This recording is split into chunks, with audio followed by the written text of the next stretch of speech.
No, we have, I'll leave it here for now. We have a somewhat challenging case that we've been working on, and I want to talk about the context of. The public to come in while you discuss this? Yeah, it's a work session. We're just talking in generally about decisions and how decisions can be done. And we will have, so I'm going to just outline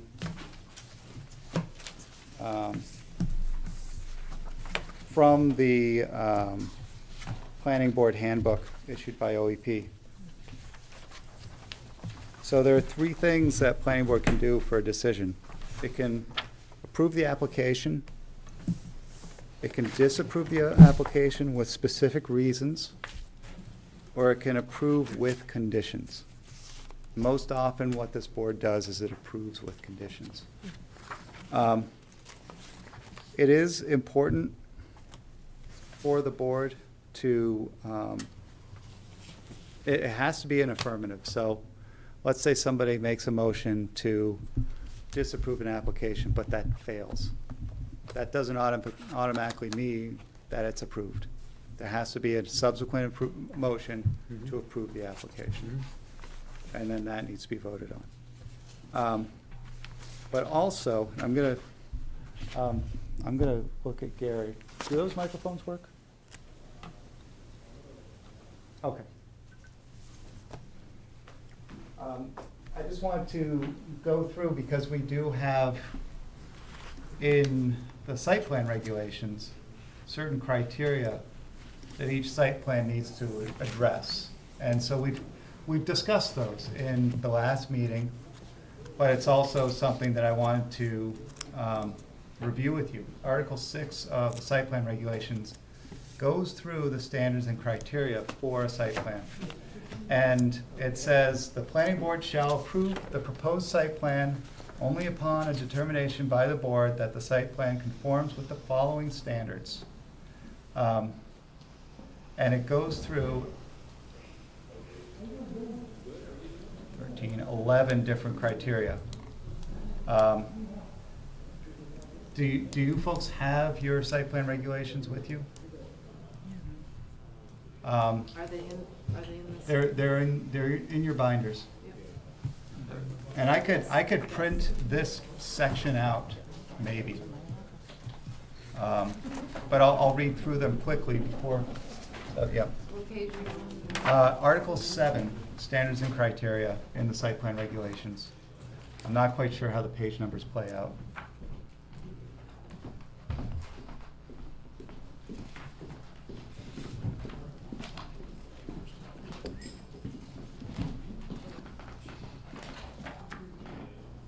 So these haven't changed for quite a while, and we've talked about these in various cases, but let's just say you do have a case that has some things that aren't as obvious in terms of what the site plan has or the outcomes. When you are talking about circulation and access, so adequacy, safety, and arrangement of traffic access, circulation, including intersections, road widths, channelization, and traffic controls. Adequacy and safety and arrangement of pedestrian traffic access. These are all different standards that can be met with a site plan if the planning board feels that something isn't quite hitting it with these standards. That's where the conditions come from. So we'll let you do the site plan as long as you put a crosswalk here, or something like that. So what we want to do is we want to make sure, and I have to review my staff memo, to make sure that we're comfortable with each of these standards. And the staff memos tries to go through those different standards piece by piece. But what I'm finding is it's going to be more and more in the board's interest as we refine our process to be specific on these standards. And if there is need, I am going to actually steal Marlene's material, make photocopies if you guys each want a copy, or if you think you each have a reference to a copy up there. You guys are good? You guys are good? How about you four up there? We're good. You guys have one too? If you guys share? But, no, it's the planning board site plan regulations. It's in the same binder. Yeah. Have it in there. But this is also the basis, so for an approval, you may find that, yes, this is achieved, this is achieved, this is conditionally achieved. On the other side, if there is a disapproval, there are reasons that need to be specified. And where I would say is, with those specific reasons, I think you need to address how some of these standards aren't being met with the proposal, if that makes sense. And if in your review process you find that a standard isn't being met, that should be a discussion point. And that way, that gives the applicant the opportunity to address it if possible. Yeah, Mr. Putnam. Is it reasonable for us to expect that you will identify the standards that we should be meeting? You know, I have been resisting that because I don't want to influence the board. I understand that. I do try to, in my staff reports, identify where issues have been identified. But I have seen the whole range of no staff interaction versus staff recommends this, staff recommends this. I'm not asking for you to make up our mind for us, but Right, we need to know what to look for specifically. right. And- So to some extent, I do that already, but I'm not as explicit on where things are. And to add to what Mr. Putnam's saying, I think it's actually very important that it's spelled out to us. Okay. Especially when it comes from, like the fire department or DPW Mm-hmm, or anything along those lines, any of the concerns. okay, Because I have to say for myself, I look at what's brought forth, what are their comments? okay, I think that's very important for us. all right. Then I'll be a little more explicit, I think, in future memos. Okay. So I just wanted to, I think that gets us almost to 7 o'clock. I wanted to do that real quick. I know I had been promising some trainings. I thought this was an opportunity to at least talk about this kind of process really quick. And anybody have any questions? Clear as mud. Yep, Mr. Putnam? 5-minute break? Oh, yes, yep. Okay. Yep, let's take a 5-minute break. Thank you. We're all set. 006, Gertrude Hall Trust, 289 Stepping Stone Road, Lee, New Hampshire. Site plan application for a 4,640 square foot restaurant at 214 Washington Street. Tax map 121, lot 46, zoning district B2, continued from 5/8/17. Okay. So, understanding we conducted a site visit. Many of you attended the site visit on Wednesday last week. Walked the property. There has been some supplemental information and a couple of communications that were shared with the planning board late last week. First was an email from Ms. Hall about the application, as well as a supplemental memo and another email from staff to Ms. Hall regarding the Brickers permitting. There's a lot of information that we could sift through. I wonder if I should be talking it through or let the record speak for itself. However you like to approach this. Mr. Putnam? If it would have a bearing on any public comment, when this is a public hearing, I think that the information should be presented. so that the people in the audience are fully aware of what we have for papers in front of us. Okay. Does that make sense, Mike? Certainly. Okay. Well, where to start? So subsequent to, at the hearing on May 8th, we did receive a design from Dufresne Associates. Well, by Dufresne Associates, received it from Mr. Dobrowski. And this is the design for the specific new curb cut. This has certainly been subject to a fair amount of conversation, I think consistent with the Traffic Advisory Committee review last year. The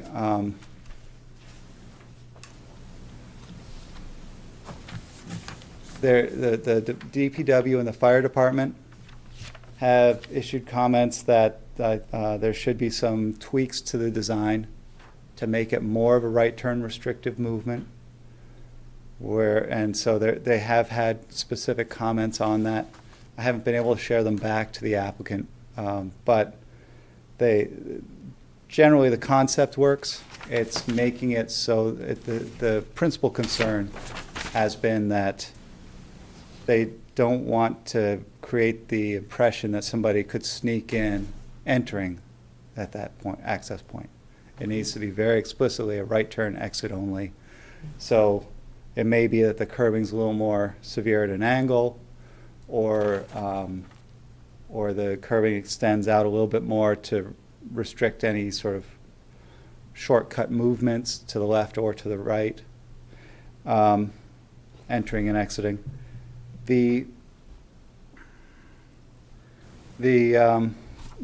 So in this whole process, the chief of police at the time of the Traffic Advisory Committee, and this is sort of just full disclosure of the information we have,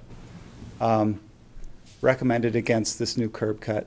The city, quite frankly, in the interest of trying to frankly help this process through and help the owner find a resolution to the issues on the site, did give the conditional approval for this secondary access point, being that it's an exit only, right turn only, and that it's geometrically restricted that way. There has been question about whether there can be turn restrictions at the other driveway, the two-way driveway that's existing today, that currently there are pickups parked across it, but that driveway would be open. And there is the opportunity so there is the guarantee of access to a property with frontage, but it doesn't have to be full access. There can be turn restrictions at the driveways. And we see that in a couple of different properties, particularly in areas where safety is a concern. The prior police chief, Alex Scott, did voice concern about the curb cut being contrary to the general practice of limiting curb cuts and reducing curb cuts. The current police chief shares that opinion. And on the topic of this specific design, for various reasons that I'll go into, I've been in conversation with the DOT. And there was the manager for the 2001 Washington Street project that I think for a certain segment widened Washington Street to 5 lanes. It tailed out or finished right about where this property is.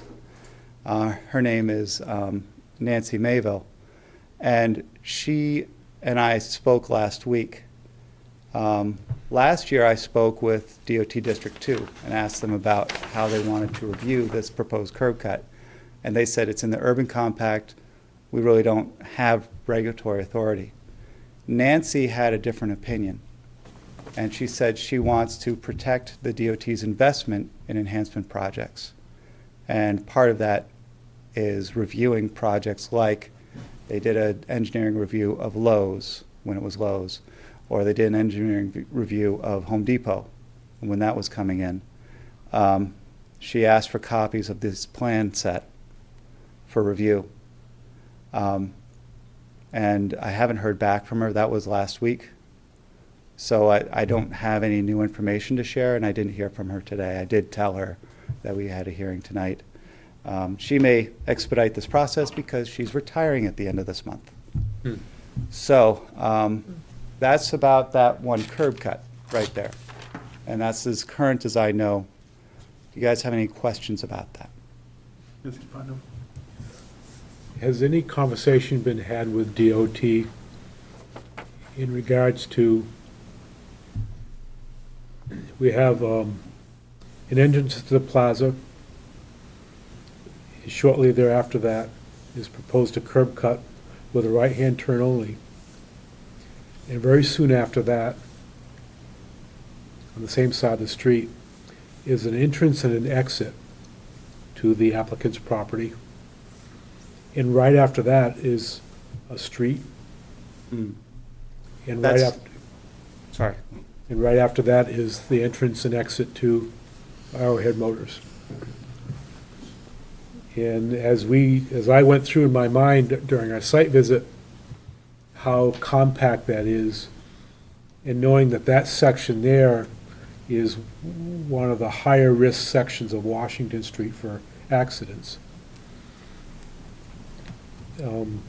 I just wanted to know if the DOT had weighed in on how now too many on top of each other. And that's where, when I originally contacted DOT last year, the district engineer did not have a comment. He recommended against the additional curb cut, and I had advised the traffic advisory committee of that, because, you know, under the principle of not adding curb cuts to Washington Street.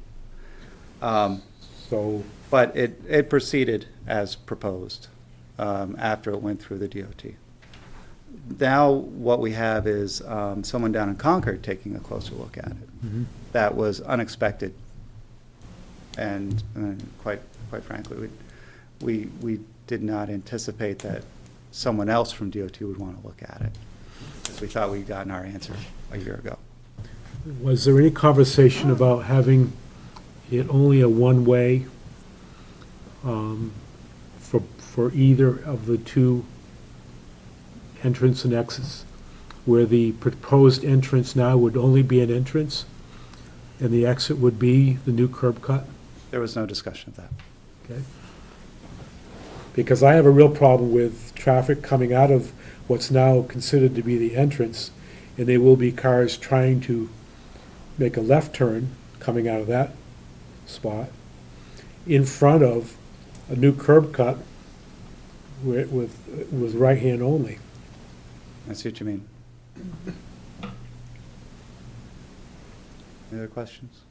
So, and the only way I can feel comfortable about granting that would be if it was only one way. Both sides. Yep.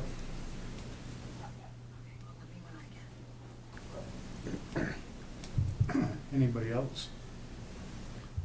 I'm just gonna agree with Mr. Putnam. That's one of my whole concerns is the entrance and the exit. I think it's a dangerous area. It's too congested for so many curb cuts. And I just agree with what he said. It's just, it doesn't make sense. Something's gotta be looked at, but to me, it's just way too dangerous for the citizens and anybody driving on Washington Street. So that's the traffic access. I don't know what the answer is, but. Right, so, but this is part of the discussion, and the applicant will have more to talk about it. But I want to sort of walk through the different things that we have. Yep. And the things that we've received. I like that. So subsequently, we received a letter, or the planning board received a letter from Rosen Associates, Florence Rosen, reviewing their position on Claremont Plaza and its relationship with the Brickers property. I wonder, it is what it is. I don't really have, we can talk about it. It has been submitted as part of the record. I can read it if you like, for the public, or you guys can ask questions about it. I don't really have any answers except for what's explicitly written in it. I will say that last Thursday or Friday, the attorney, I think it was Thursday, the attorney it's basically called up reiterating that Claremont Plaza is not interested in any agreements with the Brickers property, what they call is ceding their property rights for the benefit of another. That's technically what he was talking about, is they don't want to give something for nothing and they're not interested. The other, and I think that kind of explains the rationale behind it in this letter. And then, as you can see, he's not in attendance. Nope. I don't see him in attendance tonight. He said he wasn't going to be. The plaza would not be present tonight. So, since we requested a response from the planning board, or as the planning board from them, I almost think that there's something that should be read in. Okay. I think that's a good, I'll read it. okay. May 11, 2017, City of Claremont Planning Board. Regarding Claremont Planning Board request for Claremont Plaza Associates to engage with BJ Brickers Restaurant to resolve site issues. Dear members of the Claremont Planning Board, I'm the president of Rosen Associates Management Corporation, RAMC. We are a family-owned business and that manages Claremont Shopping Center for a group of investors who purchased the property in 1986. It is clear to me that the Claremont Planning Board and others believe the CSC is the difficult party in the above captioned matter. I would like to take this opportunity to explain the history of BJ Brickers property and the relationship between CSC, which I believe will help you understand what occurred. 1. In 1963, a 50-year cross-parking easement was negotiated between Idlenot, the predecessor of Brickers, and the prior owners of the center. This 50-year easement expired in 2013. It is important to understand that this was not an easement in perpetuity, so that any improvements or rights acquired by Brickers were subject to the termination date of the easement and valued as such accordingly. 2. The original building was approximately 1,500 square feet. At some point, the building was expanded to 4,150, approximately 3 times its original size, and various exterior freezer pads, dumpster pads, etc. were installed, making the site even more challenging. It is our understanding that these expansions rendered the property totally non-conforming. I assume because the cross-parking easement and the inclusion of CSC's parking spaces, Brickers was able to operate the restaurant and not compromise the safety nor shortage of parking spaces. I should highlight again that the addition was built despite the fact that it was known in the future the easement would terminate, and they did so at their own risk. In 1996, Gertrude Hall, Brickers, brought suit against CSC for what she considered CSC breach of easement. I personally discussed this matter with her to see if we could amicably settle the dispute, including and offering, among other things, an extension of the easement. No common ground could be reached, and the suit, which we believe had no merit, proceeded. In 1999, after incurring expenses in excess of $300,000, the loss of valuable tenant, the New Hampshire Supreme Court ruled for CSC and affirmed that we had not violated the easement. 4. To further exacerbate the problem, sometime around 2000, Washington Street was widened, and both the Brickers property and the shopping center lost valuable land fronting Washington Street. This condemnation greatly affected Brickers. They were aware that they had approximately 10 years left in the easement and were losing quite a few important parking spaces and maneuvering capabilities. I'm sure they were adequately compensated for the loss and for the fact that this taking probably made the property's use more challenging. 5, and I want to comment on 4 in a minute. 5, in addition to the contentious lawsuit, over the years we have had various problems with Brickers operations, including housekeeping matters, garbage removal, and snow removal, etc. We now come to Brickers' submission for site plan approval. In this matter, we seek only to protect CSC's interests and have asked that a guardrail between the properties be erected and signs posted to prevent Brickers' employees, customer delivery, and service personnel from using our lot. We have been asked by the board to work out any problems we have with Brickers. It's clearly not our best interest to gift a portion of our parking spaces for use by brickers. They have other alternatives, including adjacent landowners who could satisfy their parking and access needs. They could demo a portion of their building, find an alternative use, or they could find off-site parking for their employees. However, that is not our problem to solve. Brickers was notified on many occasions before the expiration of the easement that would not be renewed, but did not look into any alternatives until this late date. We understand the board is planning a site visit to review Brickers' plans and have invited us to attend that meeting. We will not be attending, but will rely on the merits of Brickers' submission and the board's good judgment. We have already submitted our comments for your consideration.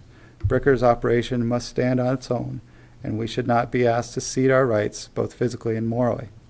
We have over the years been treated fairly by Claremont and hope to continue as a neighbor in good standing. Thank you for your time and understanding. Sincerely, Florence Rosen Associates. Before we get to that, I want to talk about bullet number 4, because I spent over a day researching this with the help of the DPW and a couple of folks at DOT. There were some expansion projects along Washington Street over the years. And in the last 30 years, there were 2 expansion projects that took land from the Brickers property. One was in 1987. It took approximately 2,100 square feet of land.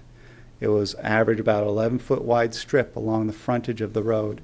But to the best of my knowledge, it may have taken circulation, but I don't see where it took, from the plans, where it took parking. The other was in 2001, where it took a very small sliver. It was about 3 foot wide by about 65 feet long. It was, like I said before, it was the tail end of the widening project in 2001. It ended literally at the Brickers property.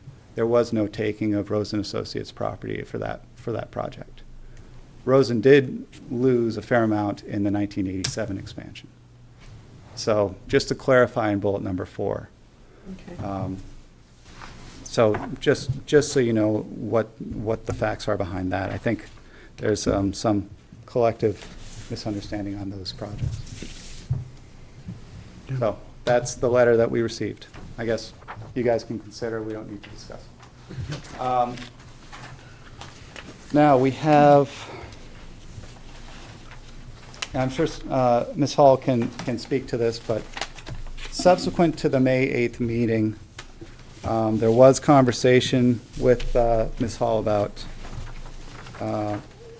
what might happen if the seating at the restaurant changed. And that's where, for that reason, I shared a copy of my May 15th email to Ms. Hall in your packet, or actually this was by email, so it was a little bit late coming, but I'll explain why. This was fundamentally to supplement an email we received from Ms. Hall on Thursday, May 18th. But I will, if people want to see the full letter email, they can look in the record. But I'll just summarize. My email to Sandra was essentially the variance was for a 100-seat restaurant to allow 20 seats for that restaurant. By zoning, you can have an 80-seat restaurant with a minimum of 20 seats. And not 20 parking. 80-seat restaurant with 20 parking spaces, and that meets the minimum zoning requirement. Thereby, the variance would not be necessary. I also encouraged her in this email to clearly identify any changes to the building footprint or site plan, and to have to herself or have her surveyor mark the property and different features on the site for the site visit. I think we had a good sense of the property. We could find the corner pins. There was one corner pin we couldn't quite find, but I think we were able to manage. But there are certain things like removing a freezer unit, relocating propane tanks, and then the condition of the fence line that are on the plan, as well as the number of seats in the restaurant. Those are all identified on the plan, but they may have changed. And I've encouraged Sandra to talk about that with the planning board at the least, and hopefully provide some supplemental plans and details. There is then the May 18th email from Sandra, and I just want to, I guess, she's here to speak to it. It seems like from this message, she is looking to go to the 80-seat proposal. She'll be able to talk to that a little bit more. And the supplemental memorandum I wrote on the 18th, I tried to help sort of parse out the various different talking points from Sandra's email to review all the different things, and then she says she offers solutions. I could read this into the record if you like. Yeah, I think that's fine. Okay, because this is more pertinent to the application. Yeah, absolutely.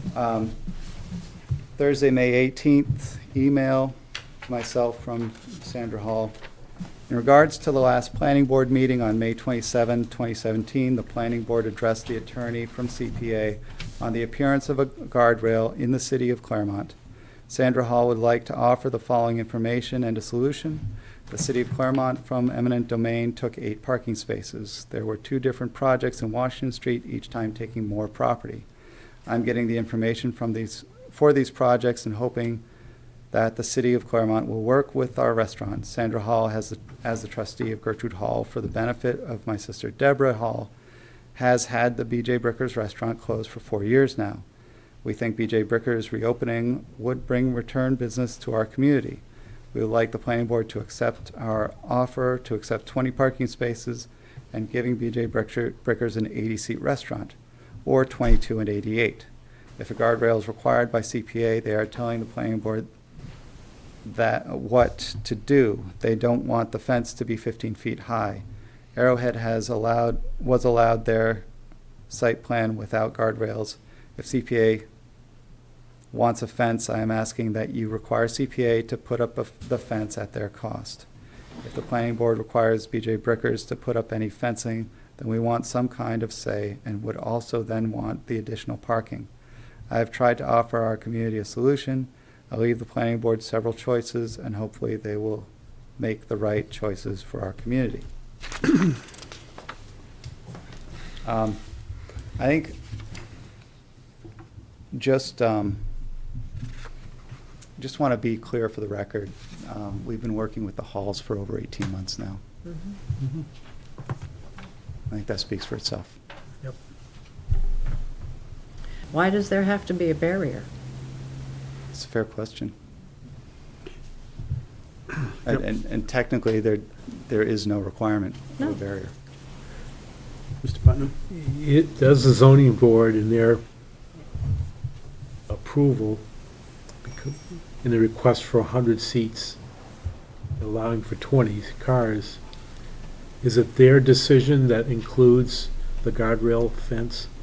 Well, quite honestly, it's poorly worded in the condition of approval because it has some strange reference. Yep. And I'm going to explain that. The language of the condition is specifically, it's the last condition, if a fence is put up along the property line, that it be as requested in the abutter's letter, parentheses, the guardrail.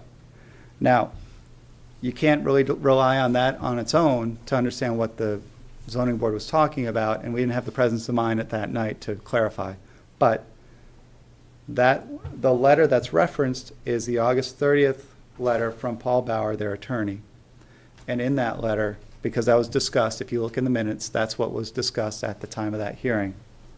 And the CPA, it says in the letter, instead, CPA would propose that a metal guardrail type barriers be used to separate the properties along both shared boundaries to ensure Bricker's customers are not able to park on the CPA lot. So that's what the reference is. It is a metal guardrail. Mhm. But the condition is if a fence is put up along the property line, that it be as requested in the abutters letter. So if the applicant changes their application for a 80-seat restaurant, then the zoning board decision is null, void? That's correct. The zoning board's decision is for a 100-seat restaurant with 20 spaces. Yep. If it's an 80-seat restaurant with 20 spaces, there is no need for a variance. And Yeah. that is effectively null, even though the variance still stands with the property. If they want to expand to 100 seats in the future, that's when it would kick in. Okay. So if that's the case, then, and the applicant receives permission to proceed, if we solve the curb cut issue, then is the applicant required or mandated to put in the guardrail? No. So then if the plaza owners wish to put one in, that's on them. It would be, if the planning board did not mandate it in the site plan approval. Obviously, as we discussed, the planning board can't mandate. Yep. I think we've discussed it. Would the plaza people have to submit a site plan for that? No. Okay, No, that's akin to installing a fence. okay. I would not see that as substantial change to a site. So then, the installation of that barrier would be on them. Meaning. That's right. And to that point, I think it would be reasonable to clearly identify the boundary somehow. You bet, because then it has to be on their property, not on the line. Right.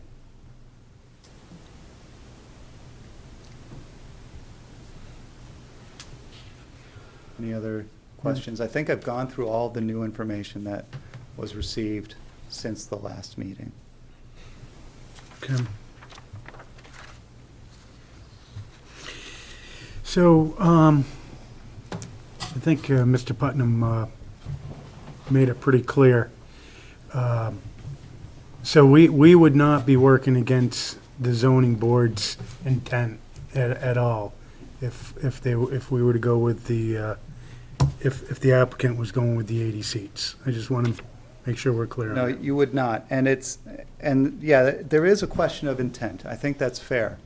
It is quirky, and I think in the future, we'll need to clarify a little bit better with conditions like this. Mhm, If a fence is put up along the property line, mhm. that condition, it's an if-then statement.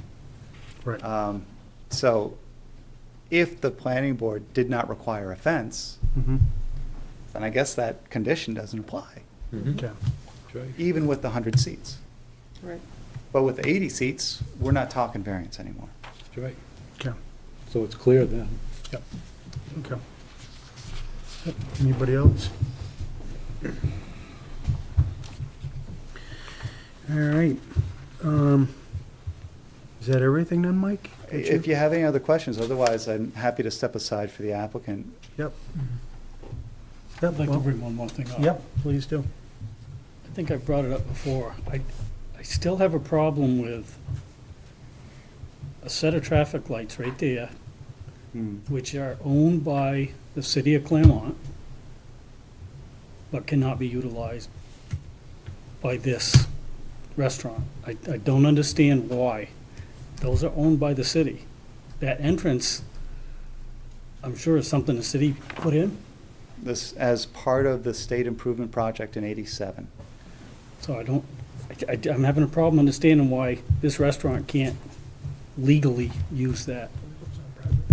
It's, I think basically, it's treated as an access point to a property. And that property owner is defending their property rights for that case, that there's no access egress for another user. How strenuously a property owner defends that right is up to them. So they could have a police, not a police officer, or they could pay for a police officer on overtime or something to stand at the corner and watch each car entering and what they're doing. But that really doesn't happen. You don't see No, I that very know. often with plazas. So if I were going down the road and I were turning into, say, Runnings and parking my car and then going on the rail trail, they probably won't enforce that. Correct. You're parting on, but honestly, the city code in its regulations, and I'd have to look it up. Section 1997 talks specifically about restrictions about parking in business parking lots. So the city code even talks about if somebody complains that someone's parking in their property, but not shopping or for any purpose related to that business or working there, they can complain and it becomes a city code issue. I mean, And so there is that finer detail. It's the kind of thing where, I don't know, without being too flippant, it's the kind of law where, let's say, babies can't have lollipops on Thursdays, but that's when the lollipops are on sale. I doubt anybody's going to enforce that law, you know. So there's a question of what the law says and how often it's enforced. I mean, the reality of it is that maybe the city or the state or whoever was when they set that plan up, should have been checking on easements, you know, for that parking lot. Maybe that was put down the road a little bit. This might be an issue. And to the casual observer, even to the lifelong resident here, I'm guessing it didn't cross anybody's mind Right, that these are absolutely. distinct properties. Right. No, it didn't me. And I've Right. been here for a long Right. time, so But, didn't realize that. I have a question. yeah, Mr. Putnam. So in regards to a right-of-way, so that a property can be accessed, let's say the state will not allow a curb cut. There's no way that the property can work, I believe, with only the entrance that's there now. So then, is there an option of asking for or putting in place a right-of-way from the plaza entrance to Bricker's property? There would be a process, it would be long and painful, Okay. and probably expensive for the city. And I'm thinking right-of-way is different than eminent domain. I just, that's such a tricky process, I don't know if it's feasible, and if it were, I'd say it's long and painful. Okay, good. Yep. Serious.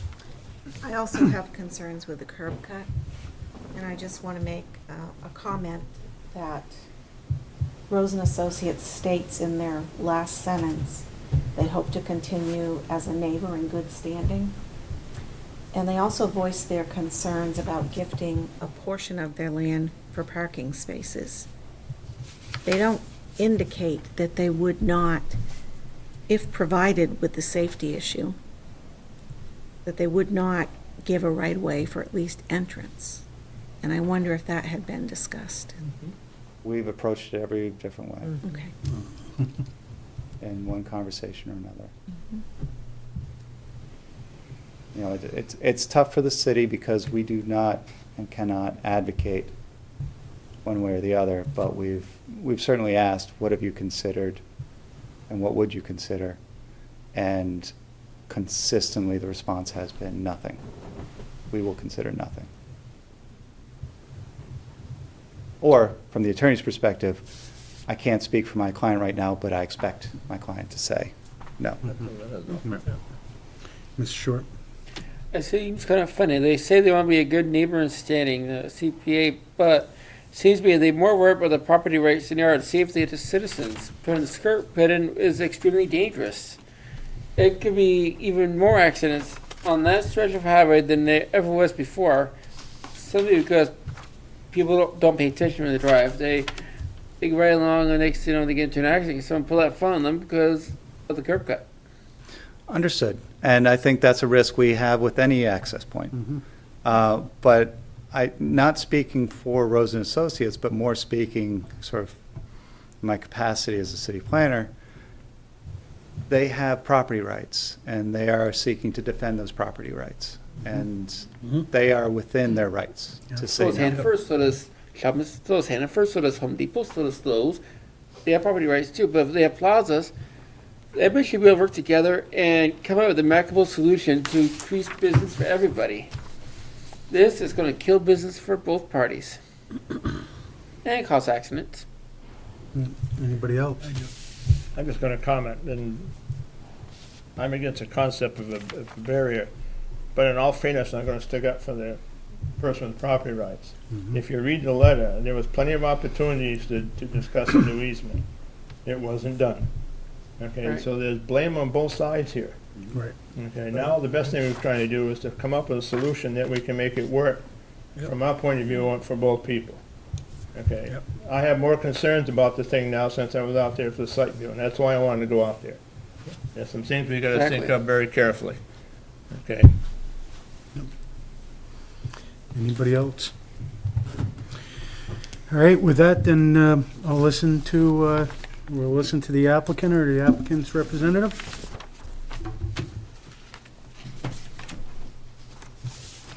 If you can introduce yourself. Hi, I'm Sandra Hall for the Gertrude Hall Trust.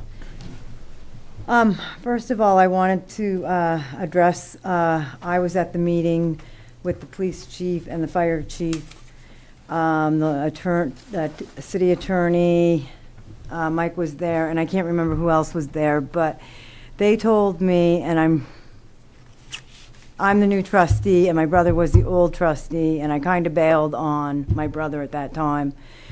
But everybody agreed as long as, because there's two entrances. There's an exit and an entrance where the trucks are parked right now. And as long as I get away from having both that, and I only have an entrance and an exit, that they would allow the curb cut.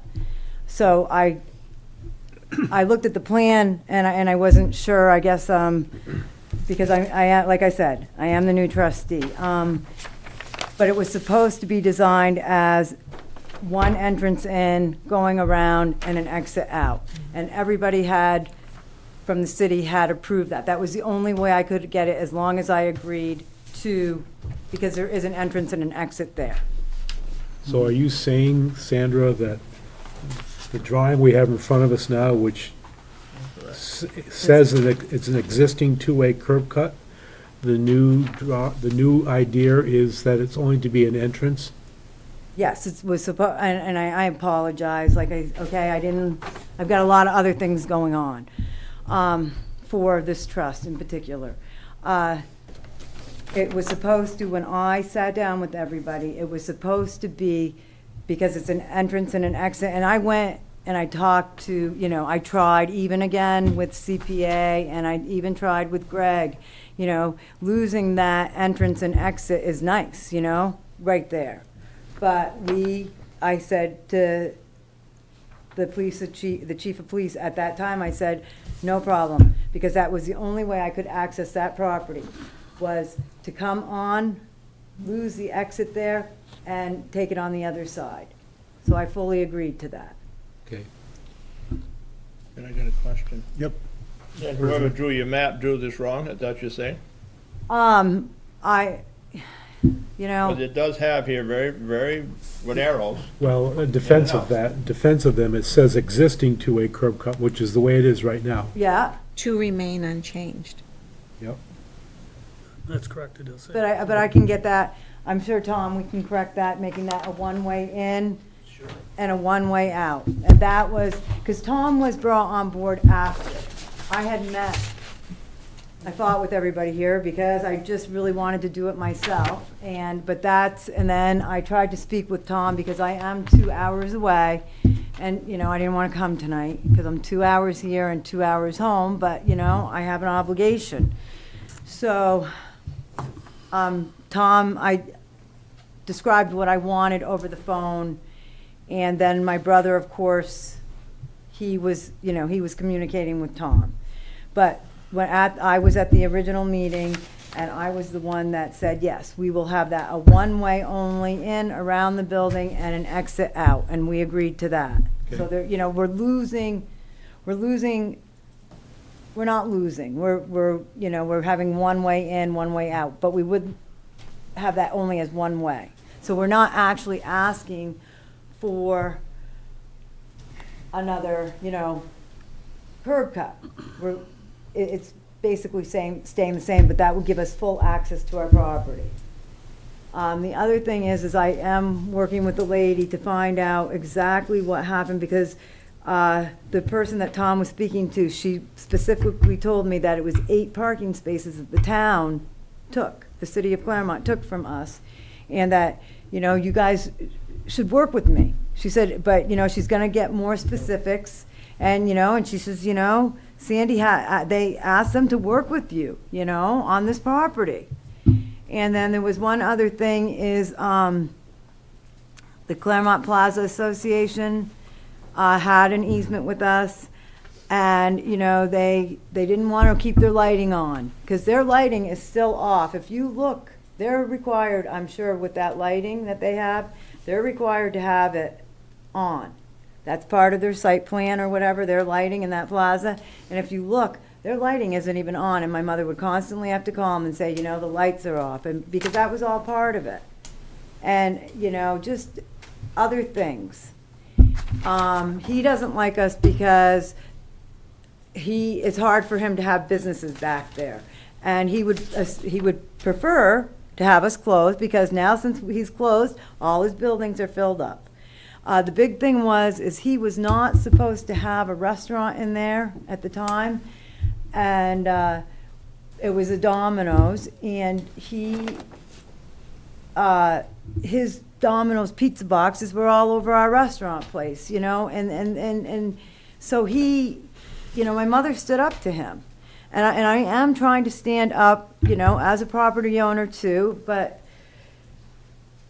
you know, that's why I called this Nancy Mabel, you know, I want to look in and see what happened. I don't think we got anything for the very first time. There was nothing financial the very first time they took the property, and the second time, Mabel said, or the woman that I spoke to said to me, she said, oh, you got paid, and then it came to my sister's attention that I don't believe my mother ever cashed the check. So I think from the planning board's perspective, I mean, we're definitely trying to work with you. Yeah? Oh, and I know. But where the business has been closed, as long as it has, the easement is gone, that really doesn't, I don't feel pertain to us in this. Oh, no, The no, loss of parking spots. I'm not. I just Just want to so get you the know. restaurant open and get, you Yep. know, I understand what I have to do as far as having a site plan. I would have had to have a site plan whether the restaurant was closed or open, Right. okay? But I feel that the plaza doesn't really want us open because all, those businesses were always closed. Yep. I'm not disagreeing with you. Mr. Putnam? So during our site plan visit, you had indicated to us of the possible changes on the property, one being where there are concrete pillars, that those would be removed, perhaps. And there was also a outbuilding which hosted a refrigerating unit. Yes. So if you're considering those pieces, I would like to request a new drawing showing what your new site plan application looks like, and included with that, if you're gonna go to 80 seats, to have that in writing also. Okay. And that's something that our city planner has to tell you what's required for that. But you had indicated to several of us during the site plan visit of changes that you were thinking about to the property. Definitely, if I leave the gas tank where it is, I could only have one, because I have to have, you can't drive over a gas tank. So what I would do is, Well, I don't. Mark You don't have to Lamont. tell us. yeah, I want to see it on a plan. yeah, on paper. Yep. And you, I think But the that would be pillars, good. if the pillars will still be there, Okay. they have to be there for the safety of the tank. Gotcha. Well, right, but if they're gonna move the tanks from that location, they'll put, and this is She said gone. she's only gonna have one, so she may No. not move it. no, I would have, Mark Limoges said, we could get probably, he met with the building inspector. He didn't meet with the fire department, but the building inspectors, they're pretty good here, like the new roof and everything. I gotta really come up to code with building a new Yes, the fire roof. department did improve it, because I talked to him. Oh, he did, oh, thank you. Okay, so we'll push it, no, I'll get it back in there. They said they could get it back in there, and as it looks, the freezer doesn't look like it's gonna make it where it is. So we have, we can put it in the basement. Even if you do move the tank, it's gonna have to have some cement posts Yes, around yes. it for Right. protection. Well, Yeah, it's- yeah. But the way it was, I was thinking only back, 18 months ago, I guess it was, that we would just pull one tank and leave one tank, but it would be benefit if we could move them and just put 2 new tanks in there, because I'm changing, I'm not staying with Young's. So I have a hypothetical question for you. Okay, All of us have been in restaurants that have real busy times, yeah, and when that happens, there's a line forming at the door. yes. With only 20 spots for parking, how are you going to anticipate overflow of clients when they're waiting to be seated at a table? Well, there's a couple things the good thing is I'm only required by city planning rules or laws that I'm only required to have the 20 seats for the 80 seats, the 20, you know what I mean? The 20 parking for the 80. But I think there was 2 other ones. I thought there was 2 other, Tom had 22 on his drawing, and Mike was questioning whether those would work or not. So that's one thing, but I'm not done. I'm gonna go and look at Hannaford's, and I'm gonna talk to them. Across the street, they're not gonna let us, and of course, so I wanted to talk to Hannaford's, and, I went into the chief of police because I had New Hampshire criminal laws that I wanted enforced, and a complaint that I put in writing. And,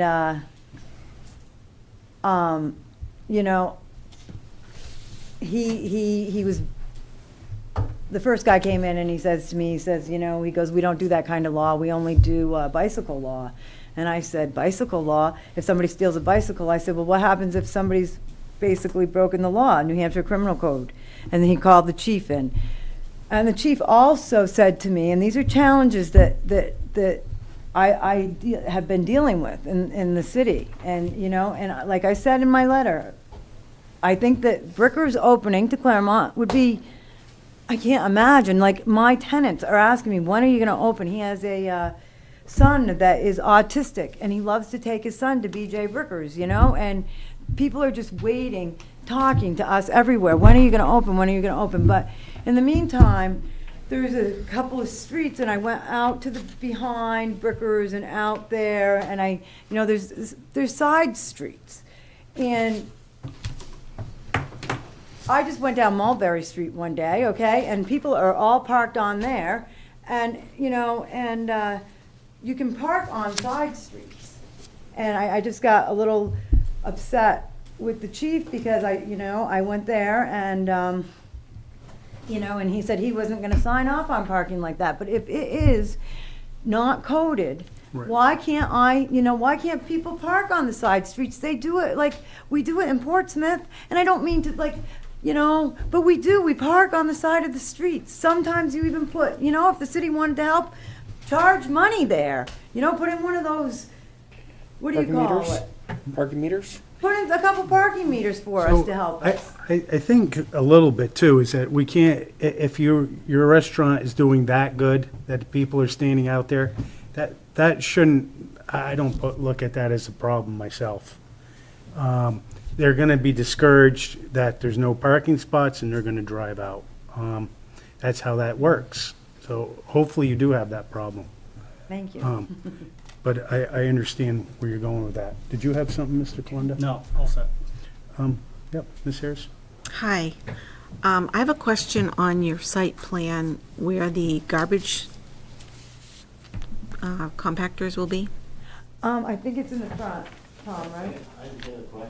Where the Dumpster garbage will be location. located, the dumpsters? Excuse me, can you, if you want to come up to the microphone? Okay, well, Arthur Street is pretty wide, and I don't know if the city would be interested in maybe, putting some parking meters in there or something, but, okay, Tom. Yeah, Tom Dombrowski. There's, I show that where it is on the plan, but that's gonna change because Where is it? I can't see it on the the plan. gas, it's right where, screen where the tanks dumpster go. area, right? So it's not gonna be able to go. Right where Right, the, it'd be able to go right here. behind the gas tanks. She right takes in that that out. area. Yeah, she's already talked. Oh, okay, And that's gonna have to change probably, because I don't know where these tanks are going. okay. I have to know where the tanks are going, and then I think there's two Gotta be 10 spaces feet that, away from the building. I'm not, go over this with Mike, Okay. these changes, and we're gonna have to study the entrance, and that's gonna have to be redone. It's like 80 feet wide or something. I mean, you can't have an entrance only 80 feet wide. I don't think that's gonna work with, And Public Works, whatever. So, we need to know, like, where the tanks are going. That's the thing I need. And then I can do the rest. And then the freezer, I guess, is gonna go. I don't even know where the freezer is, so. So, I guess I'm kind of bulleting a few things down through here that I think that we're gonna want to see. And that would be the new dumpster location, to see the removal of the freezer, where the propane tanks would be located. And then I think we have a couple issues with some of the at least one of the parking spots. Yeah, there was two of them, I think. Right. 2 spaces, right. So, Yep. how we'd handle that.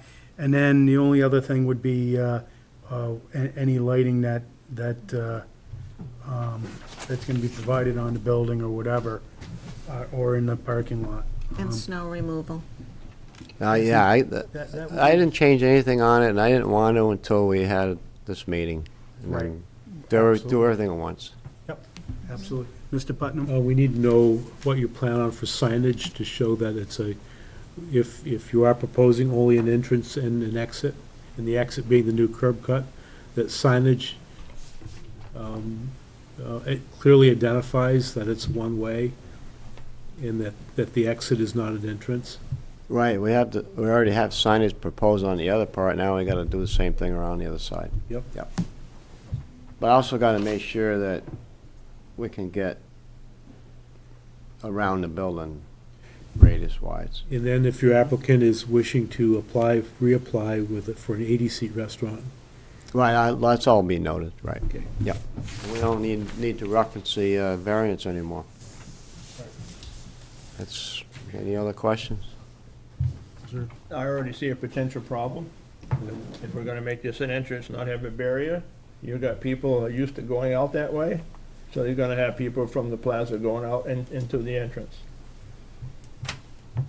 Well, I think that's what Mr. Dombrowski was, you'd have to narrow that.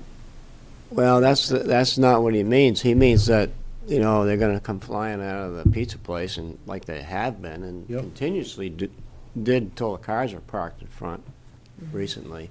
You had people, in fact, there was one that tried it when we were out there for the site visit, to That's go right. out that way, and they had to turn around and go out. And if there's no barrier there, they're gonna gonna use it. continue to do that. They're gonna come out into an entrance. And I'll sit down. I'm gonna go, maybe Mike and I can I got an idea, but. I have a problem, because when we were out to the site visit, we were told, point blank, that this was gonna be an entrance and an exit. When we were standing out there looking at the curb cut. That's how I understand. Now, tonight, we're being told it's not going to be. Well, I think this is the same plan that we saw before. I don't think that. We had this plan with us out there the other night and talking about this. Right. And we were told point blank, this is gonna be an entrance and an exit. That's what we were told while we were standing out there. Right, but I think we've kind of gone, we might want to change I that. think that may be my misunderstanding as well. Right. I was reading from the plan. I don't know if that was me presenting what's shown on the plan. I do read in the minutes from the Traffic Advisory Committee. It's a little cryptic in the notes, but the minutes do say that Sandra did propose Okay. one-way circulation. And that's from the minutes of May of last year. Mike? Yeah. Would there be a island or something to make sure people make a right-hand turn out the exit instead of trying to force a hard left turn out of there? Because I know at Verizon, it says right-hand turn on, but people are still making left-hand turns, and none of them causing accidents. Right, and that's the intent of the design you see, except I think Yeah, the staff review comments were that it needs to be more restrictive like you're talking about. Right, because Verizon is the same way. It's set for a right-hand turn only, but people still make left-hand turns out there. All down Washington Street. Yeah. But, I mean, unless you're gonna stand out there and try to prevent them. Right, we need It's gonna something happen. that restricts it, like to have in front of verbiage. My plan is safe for everybody. That's As correct. safe as possible, but you're not gonna get 100%. You can't legislate stupidity. So is there any other questions for the applicant? Okay, thank you. Thank you. With that, I guess we'll read the abutters list.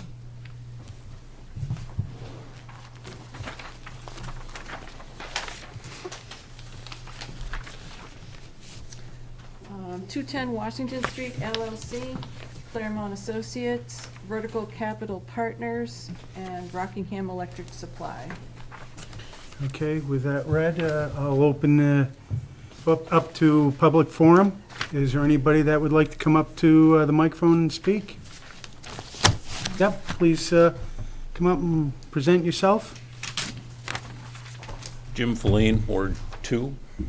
I just want to advocate a little bit for Washington Street here. The evidence, I think, is compelling that creating a new curb cut there and, with or without this fence idea is really going to aggravate a difficult, dangerous situation out there. I don't know if I could hand in a handout. Is that permissible? Sure. What that is a page out of a study called the Washington Street Access Management Study by the Upper Valley Regional Planning folks back in 2013. The page I gave you is the portion of some of their findings and recommendations for this stretch of Washington Street. That report and that effort in turn grew out of a New Hampshire DOT study that was done out there called a road safety audit back in 2011. So it's one of the recommendations by the DOT was do this local planning process. So Claremont did. The findings in there are, not really gray in any way. It's a fairly black and white thing. They conclude that this segment we're talking about here, Washington Street, has the highest crash rates in the whole area that they studied. And I think most importantly for the curb cut issue, they found frequent and poorly defined property access points. That's a curb cut. Skipping down to the bullets below that, their recommendations for that whole sort of stoplight and that area in front of Hannaford's and the Claremont Plaza and Brickers is to essentially restructure it. I mean, obviously a major thing, a multi-million-dollar thing with eminent domain and all kinds of stuff. But they recommended some fairly significant alterations to fix the problems out there. Allowing another curb cut in this exact area aggravates the existing situation and makes achieving any kind of fix in the area all that much harder. And I think this fence idea also adds to the difficulty of the problem. So we're making a bad, proposed site plan here makes a bad situation, in my opinion, worse.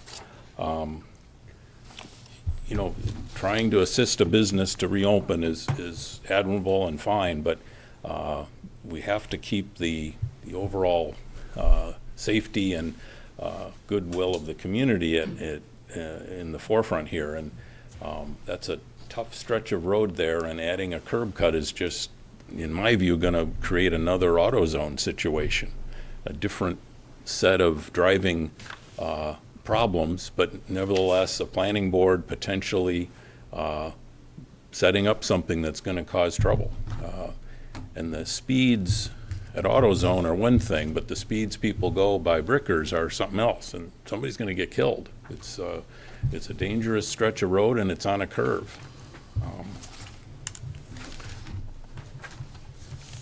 So I think that's all I have. Thank you.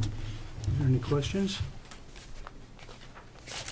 Thank you. So I've got a quick question. So are you advocating for this right here? Is that what you gave us for the? I don't know enough about traffic engineering to really dial into that specifically. Okay. That was a study that arose out of some DOT recommendations that was done by a professional group with local community input. So in that sense, yes, those are, I would say those are findings and recommendations that have merit. And we, I'm sorry, we kind of all intuitively know that. It's a tough area to maneuver around. Mm-hmm. And another curb cut is just going to aggravate it. And human nature, contrary to the mayor's view, human nature is such that people are going to come out of that and go left. I bet money on it. And if they do go right, where are they going to turn around to do a U-turn? You know, Rockingham Electric, the pet store, a couple other spots down the road, and that's not legal to do a U-turn on private property. But it's going to happen because people are going to want to leave Brickers legally, but then they want to go the other direction. So it's, well, I've said it. It's just a difficult thing. All right. I have one question for Mr. Fellaini. That remains a draft. Okay. It didn't get finalized. There were some final staff comments, but it never got incorporated into a final document. So the draft that you have right there, any of those circulation patterns, signal locations, those were all sort of visioning for how things could be done. But ultimately, there was some discussion that at the TAC level that didn't make it to the final draft and didn't finally get adopted, or at least not yet. It's on the list. So this is showing that the circulation would go through Arrowhead Motors, correct? Right, and see, that's part of the visioning is, and I think there was also some circulation that probably was imagined even before the new Dunkin' Donuts property is there. So, I mean, it's a little bit dated. It needs to be updated. Actually, I spoke with Chief Chase about this last week, saying, here's a copy of the draft report. I'd like you to look at it. I'd like to actually revise this and finalize it. So I'd say the draft report probably holds the same principles, but it will not look exactly like what you have. It is true that the draft report does recommend that there should be fewer curb cuts. There should be a net reduction in curb cuts, and also clearly identified U-turn points along the city, along Washington Street. Even the report, We all know it's that. available online. It even shows a massive roundabout at the Washington North Street intersection. But that said, the TAC, when they did their review of this new curb cut, they had in mind the highway safety audit and this draft report in their consideration, that they were familiar with these reports. And at the time. ultimately, their recommendation was? To agree, I think, and as far as Sandra is right, she said, I'd like to have entrance only, exit only circulation, and that was acceptable to the TAC. Okay. To make the site work for those spaces. If that other curb cut doesn't happen, it restricts the capacity to circulate around the building, and you lose possibly 6 parking spaces. Right. You need that, You need that for the proposed use. yes.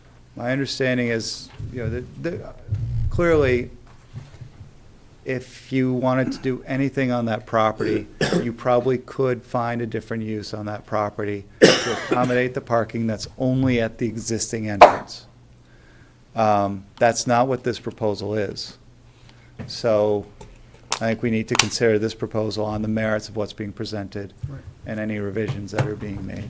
Okay. Hey, is there anybody else in the audience? Yep. With the Name's Washington Mike. Street access management, there was a center lane, sort of a center line barrier that was considered.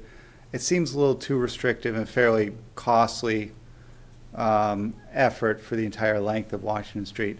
I know that there are discussions in design phase at certain intersections to limit unwarranted left turns out, close to a signalized intersection.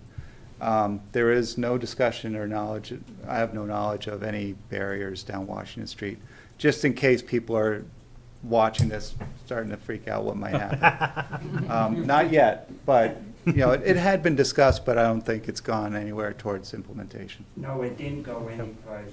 It was just discussed. Smart. Mike, Oh, sorry. instead of the barrier, can we go back to a 2-lane highway out there? That's called a road diet, and there is, it's literally, it's a planning effort. It's happening in other areas. Washington Street, just this side, so there are traffic counters near Bowen, and there are traffic counters near, just further along towards Newport, near the employment services. Oh, New Hampshire yeah. Employment New Services. Hampshire Works. New Hampshire Works. Yeah. It's 22,000 or 20,000 these days near Bowen, about 10,000 near New Hampshire Works. So you can see there's a really intense hub of activity. When you get to that 15 to 20,000 range, you do need 4 lanes. You need 2 lanes opposing. Further towards Newport, there is that opportunity. It's a substantial investment. It could be done, but it needs a lot of work to do, and you need to have a real incentive to do it. So yes, it is being done in some communities, but that's more in the line of where the feds came in, built a 4-lane highway near an interchange for a community of 5,000, and it's just, they're just narrowing down the lanes in those cases. So that it does happen. In this case, I don't know if it's practical. We did Okay. consider that for this study. Just a Okay, is there anybody else, hold on, no, let's see if there's anybody else in the audience that wants to speak. Okay, with that, I'll close the public forum. And if the applicant would like to step back up really quickly. Thank you. I just wanted to say that we're not adding or taking away a curb cut. It's this, because we're giving we're giving an exit and putting in a new exit. So I don't know who the gentleman was there, about the dangers of adding a curb cut, because that's where I just want to make clear, I'm not quite, I'll have to speak to Mike, but under the presumption that I went to everybody and I got the approval, as long as I, gave up the exit on that one side, that I was approved that. And when I did come here, I didn't want to go to a surveyor and spend the finances and, and a engineer, the civil engineer that designed that, and I tried to get the plan passed. So, everybody did approve that, and so now we've put out that money for that, for the board, because that's what you guys wanted to have done, and and I've also put out the money for the engineer. So I'm hoping that, because everybody they had the meeting, the fire department and the police chief and, and the attorney was there, and everybody was there, that, I went ahead hoping that, that curb cut, whether it be the restaurant or not, I'm hoping that it's the restaurant, but that it should be allowed, because I did go and do all the, the legwork that it took to get that approved, and so I just wanted to make that clear, that we're not adding a curb cut, because we're taking it away. It's just basically moving the exit. I understand where you're coming Okay, I from. just want, it's important to me. This is really important to get, Yep. Thank you. Absolutely. All right, with that, I'm bringing it back to the board. I want to make one comment. I understand that Washington Street's a deadly street sometimes. There's plenty of driveways that cause a problem. It doesn't mean we have to add another one. Any other? There's only one thing I want to know from the board, before we send the applicant off to do another whole plan, how everyone feels about this new curb cut, the exit only. I personally don't like it. It's too close to the traffic light that's there. It's on a curve, a dangerous curve, and the speeds that are created down that road, that far exceed the speed limit, somebody is gonna get seriously injured at that spot. I don't care for it, I don't like it. I'd like to know what the rest of the board feels before we send the applicant off to redo everything again.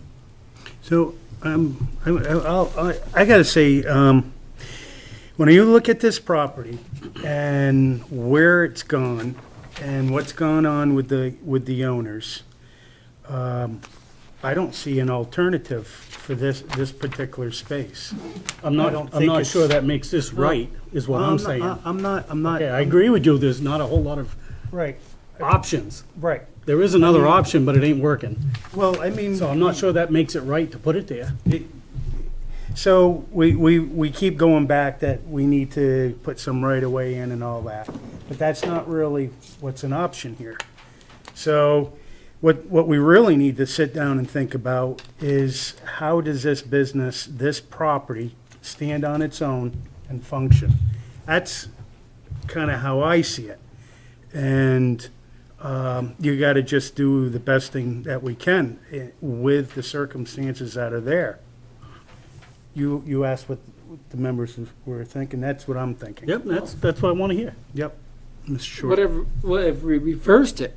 Put the entrance where the exit is, the exit where the entrance is. The exit, because the entrance, you can see cars coming. Mm-hmm. You can judge the turn a lot easier than exiting. Mm-hmm. When you exit further away, it makes it safer because you can see the cars coming a lot easier. Mm-hmm. And they can see you. And I It think was that's, reversed, like it always has been, that exit was safe. I could get out of that so much easier. mhm. No, I think that's something to think about, absolutely. That kind of crossed my mind too. Mr. Putnam? I'm on the same page that all of you are at, that it's adding another curb cut. If it's designed so that anyone exiting on the new curb cut can only go to the right, in other words, the curve of it with an edging to the sidewalk that no one would want to try to take a left, is the only good solution if we're going to grant it. It makes it a little safer when the other access to the property is only an entrance. And it's too bad that we can't make the entrance only a right-hand entrance also. Because what's going to be created is another left-hand turn across traffic coming in. Right. But all of Washington Street's full of that. I, like Nick, I hate going across into other lanes, so I many times will go up to Walmart or down to Market Basket or someplace else where there's a light and turn around. Because it just makes me uncomfortable to see how some of the people are so bent on getting to where they want to go without regarding other people's rights on the road. They're obsessed with when they get their foot on the gas pedal, they don't want to stop for anything. That makes for a dangerous situation.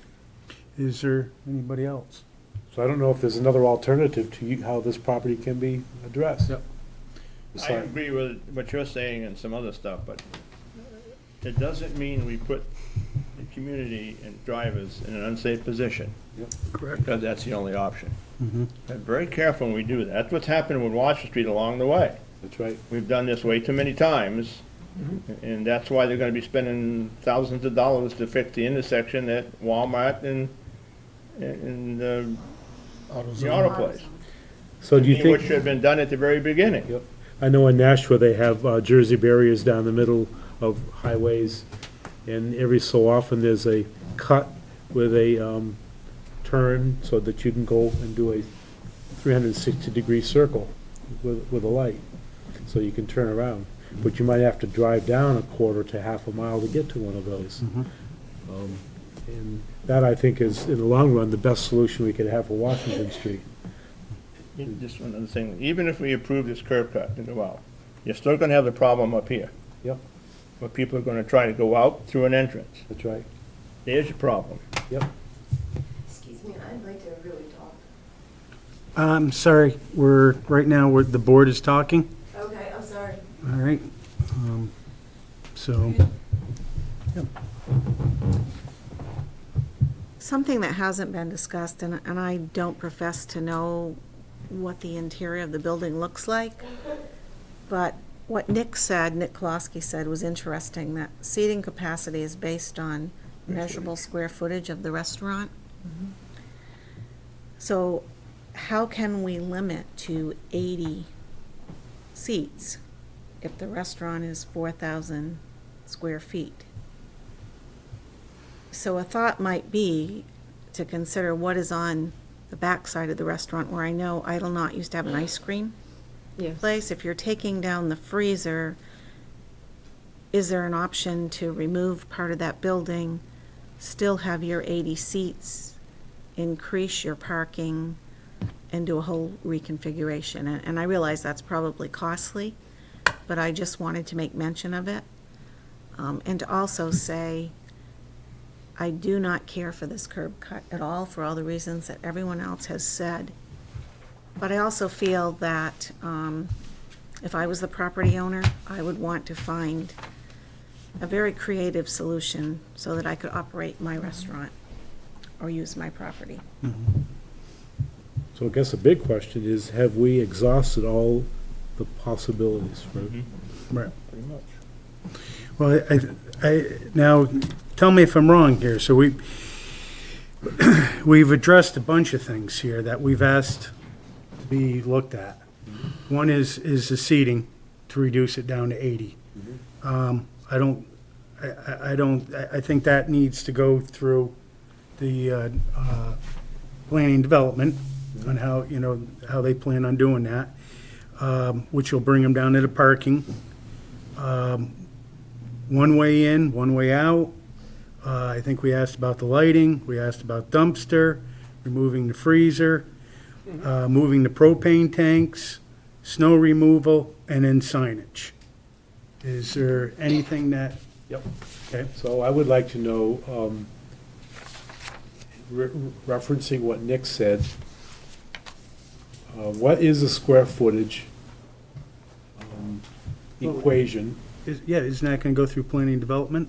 I mean. What's for the reduction in square seat? footage requirements for X amount of seats? So if it's if they're proposing an 80-seat restaurant, is the right amount of square footage in the seating area for serving clients adequate? Mhm. Because we know the square footage number includes kitchen and work areas. You're talking about dining room square footage. Is the 4,000 square feet dining room square footage, or is that for the whole building?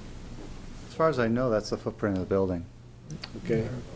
So what's required, how much square footage is required for 80 seats? And do they meet that number? I'll have to get back to you on that one. Right. Yep, Ms. Short. And the other the question I have is, when it comes to square footage, is that the maximum number of seats, or can you go lower than that, still remain the same size building? Well, I think this is all stuff that I'll need to discuss with the building inspector and the Captain Burr is he? Deputy Chief Burr. Because they deal with occupancy, building safety, building code. So we'll have to talk about that and see what kind of considerations are there. We do have a rudimentary floor layout from 10, 15 years ago of what's interior to that restaurant. And I understand Sandra has a copy of that. Mhm. So it's really an interior design issue and a building code issue. Whatever restrictions that this board feels is necessary does then trickle down to the building permit review. Now, just so you know, the building permit review doesn't happen until the zoning and land use permits are in hand. Right. We do at times allow for building permits to be submitted, so if on a bigger project, the building code review starts, but there's no action taken until all those land use code permits are received. So we can advise a little bit on the interior situation, but we can't give you any final answers because that's causing the applicant to go into a lot of potential design without any, So, almost prematurely. so I guess what my question to that is that before they receive their occupancy permit and be able to operate, the building inspector would take the calculations of whatever that is and make sure that they are having the adequate amount of seats. Right, and then there's a nuance. I think what Mr. Klosky is saying is that you have certain square footage for a certain number of seats. And so thinking beyond that, if you have more than the required square footage, you have the capacity to expand the seating without any limits. And I think that there needs to be an inherent safeguard, so I think we need to ask that question as well. How does that happen? Right. So I would probably go that route when I'm talking with the building inspectors. Okay. Mr. Chairman. Yep. From the board standpoint here, Just Yep. one more thing. Yep. We had talked about it at the site visit, and if we could just get some information on delivery times of day. At the site visit, Sandra mentioned it would be in the morning because there was a concern with deliveries throughout the day while the restaurant was open, that there wouldn't be enough room for that. So if we could just have some commentary when she comes back on that. and if, I mean, something else is if they were to take a delivery later on, that maybe they would take it in a vehicle somewhere else and bring it so that they don't have a truck in. I mean, just if they used, I mean, we did Right. hear. I just know it was discussed anecdotally and just trying to minimize the number of times that Sandra has to come back and that she's thinking of all these things. Right. If we have those questions. Yep, I agree. We did hear from another restaurateur that some of the companies that deliver for the restaurants in this region, their truck is only here certain times of the day, Right. and they're not gonna change the schedule for just one business. Right. So I mean, if it was me, I'd just meet him somewhere in another parking lot and Sure. throw it in the back of my pickup and Yep. bring it to the restaurant. Yep. But- So do we now just make a motion to continue this? Well, Can I bring something up again? Yep, I shouldn't, but I'm gonna. of course you Look, are. yeah, I know. That's what I do. Looking at the plan, if we change the entrance and the exit, so now the entrance is where the new exit is gonna be. What I see happening is cars coming into town, somebody decides, okay, I'm gonna go to Brickers. They throw on their directional before they get to the traffic light because they're gonna turn into Brickers. State of New Hampshire says you can turn right on red. So somebody sitting in the plaza to come out is gonna pull out in front of that car, thinking that car is going into the plaza. Just something else to think about. Just, I know we can't tell people what to do, but I just see too many accidents happening at that spot, no matter which way we go. You know what I'm saying, Mike? You know? Wrapping around the proverbial axle. Oh, I gotcha. Just a thought. Just something to put out there. Because I just see too many accidents happening there and too many serious injuries. So, But I don't know what the answer is, like you said. I don't know what the answer is. Flying cars? Deborah Hall is asked to make comment to the planning board. I don't know if you guys. Yes, yeah. Yep, you can step up. All right, thank you. How long has this been going on? Like for 8 months, 9 months? That we've been dealing with this curb cut and the parking and everything? Brookers needs to open, okay? Because the taxes go on. Everything continues. Bills continue. And I'm not out there to get anybody hurt. I don't want anybody to get hurt. But I think the town took our parking, okay? I know what needs to happen there. You need to go, they should have taken the parking, taken the road on the other side, because there's plenty of space. We were, like, my mother used to worry about that. We are so close to the road, okay? But they took our parking, and now, in result of that, that's a big problem. The restaurant can't open. So I lose money every day, okay? What should happen over there is there should be a rotary put in, like, you know those rotaries? And they should go over and take that side of the road and do a big rotary so everybody's coming and going, and they need to go in what direction they need to go in. So I understand where you're going. I really do. But No, you don't. My well, pocketbook is empty. the problem that we have, you have a very difficult site, the business shut down, and you lost an easement. And we have an awful lot of things that need to be answered. And unfortunately, we just recently got the information that we really need. And we're asking for some more information. I really do feel this board is trying to work with you. I know, so can't I leave it up to you people? I can't afford it anymore. I don't know why this guy is being the way he's being, but what? I'm leaving. Okay. Thank you. I just wanted to tell you. That was another thing that I forgot to tell you. I think it's your name, I'm sorry. You said they are only supposed to enter coming down. They can't cross over and enter. That was the agreement with the curb cut. That we would only have it, they could only enter, go around the building, and exit only when they're going straight this way towards Walmart. They're not allowed to come down and turn in. That's what I agreed with the board. And it's only a one-way, and it's only a one curb. Okay, so I'm not adding to the curb. Well, you are, we are cutting into the curb. Yeah, we understand what you're saying, tomato to a certain degree. But that's how I got the approval through the town and the city, was because it was only supposed to go straight on that, and they can only make that turn. But if you make me go down to this, first we'll make it an entrance and then go and exit. This way, if they don't find parking, they can go slowly around, and you know what I mean, and they can look for parking.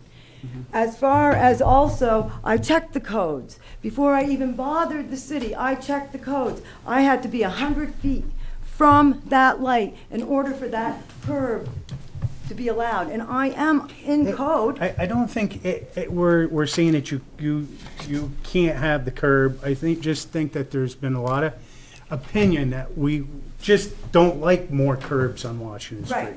And so it's not that we're saying we're just voting against you on this. No, but the city department, everybody said, as long as I did these things, that was okay. Yep. And I went by the code. I just wanted to address you. It's to code. If you're 100 feet from that light, that's to code.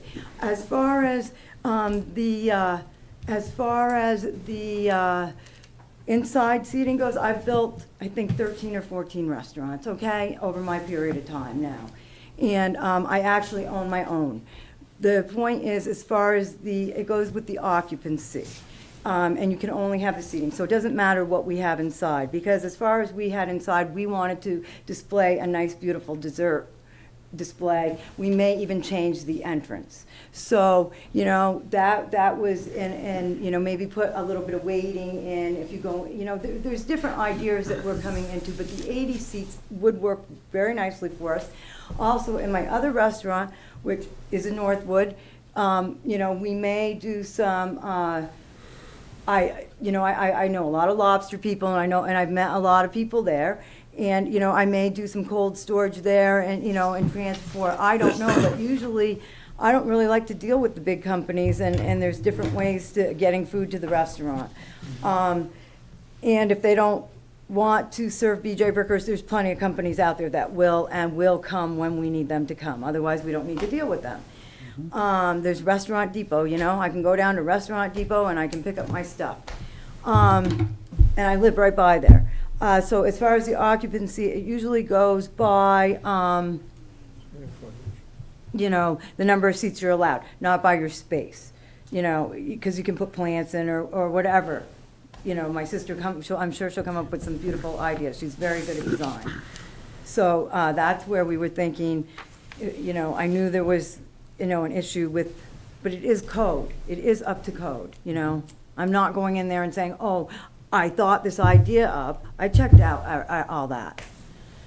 Okay, what else? It was the food, it was the food deliveries, the rubbish, and then as far as the snow removal, because Greg Belial's building is too close to ours, that's where I was saving him, for him to help me, so he doesn't have to move that building, and I will get something in writing, if you approve everything else, to have him deal with our snow removal. Somehow, he's got to work with me on that. And, you know, I think that's pretty reasonable. You know, as far as the garbage and taking out the freezer, that's a good garbage space. So I think I've hit everything, right? Yeah, as far as, you know, it's not like I just pulled the curb cut out. I think that we are looking to address all the issues, and I think you've said that. We just would like to see it on a plan, Okay, and I think that's where this board. but you're not pulling this gentleman here is not pulling his ideas out, because that, I agreed to that, and I'm sorry that I didn't accumulate. But we Your didn't- ideas are agreed to. We did not know that until tonight. I'm sorry, but that, you know, and I've been trying, I really am trying for my sister. She's a wreck, you know, and she has, and that's where I ended up at the police department, you know, because there's been some criminal activities on, and I hope I can get the support. The police chief did help me there, you know, as far as I laid it out. So I'm hoping that I can get the support of the city to help this restaurant reopen, you Yep. know? Yep, absolutely. Okay. All right, thank Okay. you. Do we make a motion to continue this? Okay. I'd like to make a motion. Well, before you do, Mike, so if we're gonna continue this, do we wanna make a motion at requesting what our points are? Or do you think Wouldn't hurt. we have, I mean, you've stated it fairly clearly through the Yes. hearing, and Okay. I think it's, you know. Also, I want to make sure it's that, hopefully the applicant's taking notes, and Okay. also to recognize that we're also waiting to hear what the DOT has to say. hopefully they'll respond. Yep. Right. We don't know. okay. So with that being said, I will make a motion asking for the applicant to be informed of our new requests with their new application. And also, we're in a little bit of a box here, because let's say we do approve everything, and then the DOT comes in 2 months later and says, you've got to do something different. So Mike, where are we with that?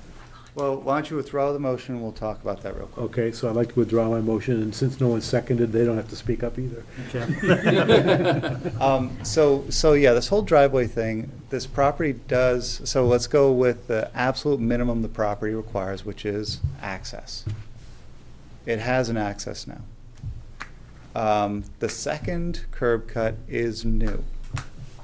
And yes, according to what Sandra was saying, yes, it would meet those minimum standards for a new curb cut, except that there's already access for this property. So that second curb cut is somewhat discretionary. The Traffic Advisory Committee is okay with it, considering the situation on the site.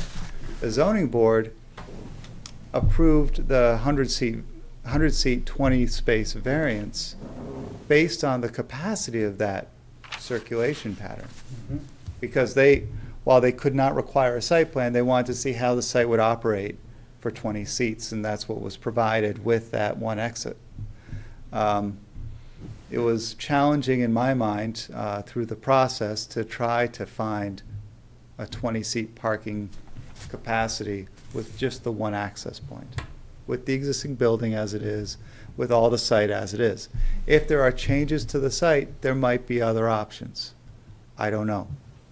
But that said, the planning board can take, and this is part of the question I have had to the DOT, what regulatory weight do they have?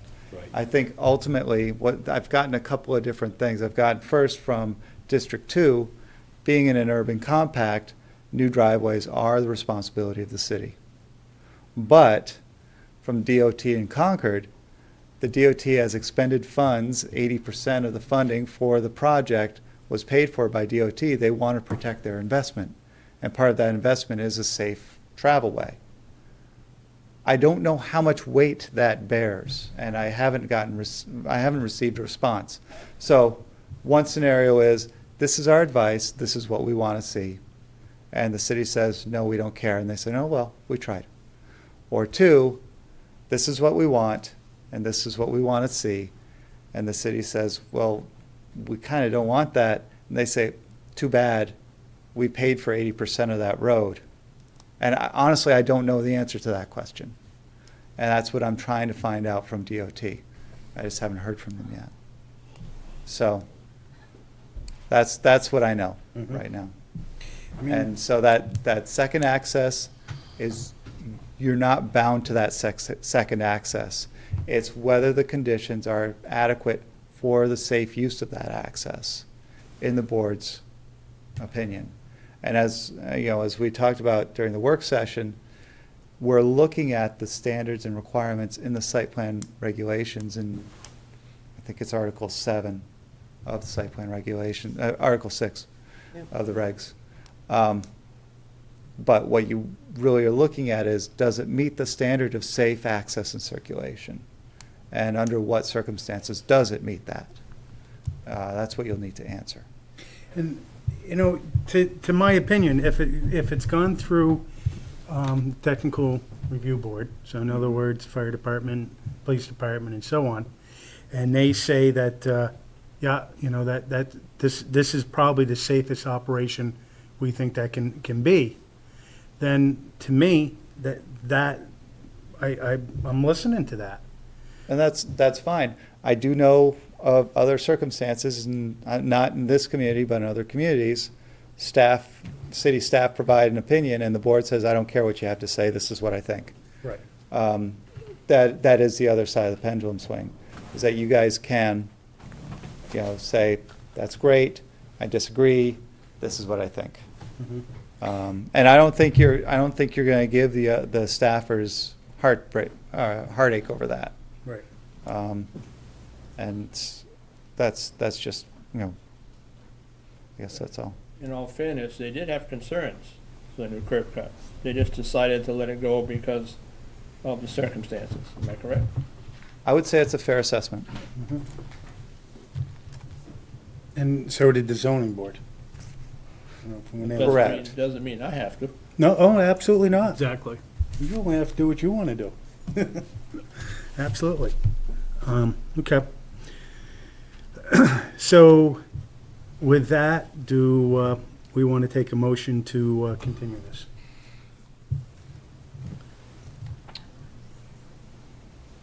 I'll make a motion to continue this meeting with the conditions set forth to the next meeting. Okay. And All right. that's going to be June 12th. June 12th. Yep, to June 12th. All right, do I have a second on that? That's 2 weeks from now, right? I'll second it. Okay, second it. All those in favor, say aye. Aye. Aye.